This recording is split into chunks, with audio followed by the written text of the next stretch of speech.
Middle east में Iran Israel के बीच छिड़े युद्ध का असर पूरी दुनिया समेत अब स्कूली बच्चों के भविष्य पर भी दिख रहा है। हाल ही में छिड़े इस ईरान इजराइल युद्ध के चलते मिडिल ईस्ट देशों के स्कूलों में आयोजित हो रहे 10वीं और 12वीं की बोर्ड परीक्षाओं को लेकर सीबीएसई ने एक बड़ा फैसला लिया है। देखिए पूरी रिपोर्ट। मिडिल ईस्ट से विश्व युद्ध की आहट सुनाई देने लगी है। एक तरफ ईरान है तो दूसरी तरफ उसके सामने उसके जानी दुश्मन अमेरिका और इजराइल खड़े हैं। इजराइल और अमेरिका ने ताबड़तोड़ हमला करके ईरानी नहीं पूरे मिडिल ईस्ट को चौंका दिया है।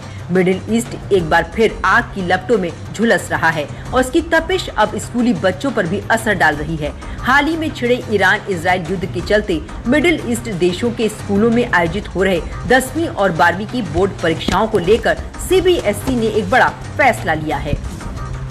सीबीएसई ने मिडिल ईस्ट देशों में बोर्ड की परीक्षाओं को टाल दिया है। 5 और 6 मार्च को प्रस्तावित 10वीं और 12वीं की परीक्षाएं टाली गयी। एग्जामिनेशन कंट्रोलर संयम भारद्वाज ने इसकी जानकारी दी है। 5 और 6 मार्च को मिडिल ईस्ट देशों में प्रस्तावित 10वीं और 12वीं बोर्ड की परीक्षाओं को फिलहाल टाल दिया गया है। एग्जामिनेशन कंट्रोलर संयम भारद्वाज ने सभी प्रभावित स्टूडेंट से अपील की है कि वे अपडेट के लिए अपने स्कूलों के साथ संपर्क में रहें, ऑफिशियल अनाउंसमेंट पर नजर रखें और उसे फॉलो करें। यह आदेश उन देशों के लिए लागू किया गया है जहां युद्ध की वजह से हालात नाजुक हैं। सीबीएसई का ये फैसला किन देशों पर लागू हुआ है, ये भी जान लीजिए। सीबीएसई ने Bahrain, Iran, Kuwait, Oman, Qatar, Saudi Arab और यूनाइटेड अरब अमीरात यूएई जैसे 7 देशों के स्टूडेंट्स की परीक्षाएं टाल दी हैं।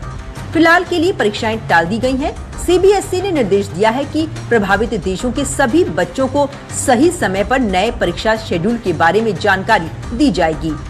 मिडिल ईस्ट को एयर स्पेस से गुजरने वाली उड़ानें रद्द हो रही हैं। मिडिल ईस्ट के कई देशों में स्कूल कॉलेज भी युद्ध की विभीषिका का शिकार हो रहे हैं। ऐसे में सीबीएसई का ये फैसला लाखों छात्रों के लिए राहत भरा है।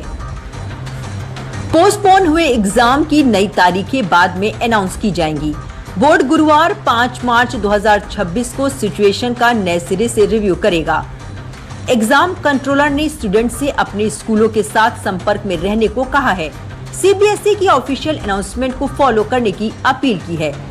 सर्कुलर संबंधित देशों में भारतीय एम्बेसडर और दुबई में भारत के काउंसिल जनरल के साथ भी शेयर किया गया है। इससे पहले सीबीएसई ने 2 मार्च 2026 को होने वाली क्लास 10 और 12 की बोर्ड परीक्षाएं टाल दी थी। बोर्ड ने ये भी कहा था कि वह 3 मार्च को फिर से सिचुएशन का रिव्यू करेगा और 5 मार्च से होने वाली परीक्षाओं का स्टेटस तय करेगा। नमस्कार। The Central Board of Secondary Education has issued an important notification dated 1st March 2026 concerning board examinations in the Middle East regions. According to the circular, due to the prevailing situation in parts of Bahrain, Iran, Kuwait, Oman, Qatar, Saudi Arabia and the United Arab Emirates. हालांकि इन सब के बीच social media पर एक फर्जी circular तेजी से viral हुआ है। वायरल सर्कुलर में दावा किया गया था कि मिडिल ईस्ट में बाकी सभी परीक्षाएं रद्द कर दी गई हैं। सीबीएसई ने इस नोटिस का भी खंडन किया है। सीबीएसई ने सिर्फ परीक्षाएं टालने की बात कही है। सीबीएसई का ये फैसला ईरान में इजराइल के हमलों और बढ़ते क्षेत्रीय तनाव को देखते हुए लिया गया है, जिसमें ईरान के सुप्रीम लीडर खामनेई की मौत वाला हमला भी शामिल है। मिडिल ईस्ट में घमासान ने छात्रों की सुरक्षा को लेकर गंभीर चिंता पैदा करी है। इसी के चलते सीबीएसई को बोर्ड परीक्षा टालनी पड़ी है।